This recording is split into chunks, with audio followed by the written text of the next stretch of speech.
उम्मीदवार महबूब बेग ने भी नामांकन कर दिया है। वो अनंतनाग सीट से उम्मीदवार है। महबूब बेग अपने समर्थकों के साथ रिटर्निंग ऑफिसर के कार्यालय पहुंचे और अपना नामांकन भरा।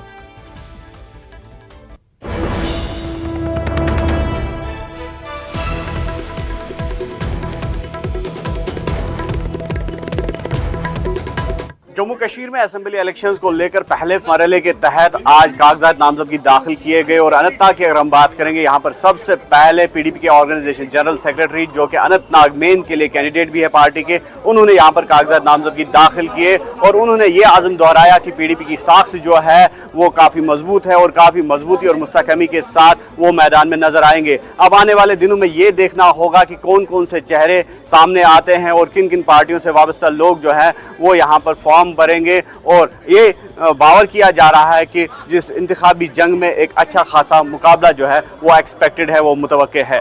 न्यूज़ 18 के लिए अनंतनाग से मुदस्सिर कादरी। रुकेंगे छोटे से ब्रेक के लिए।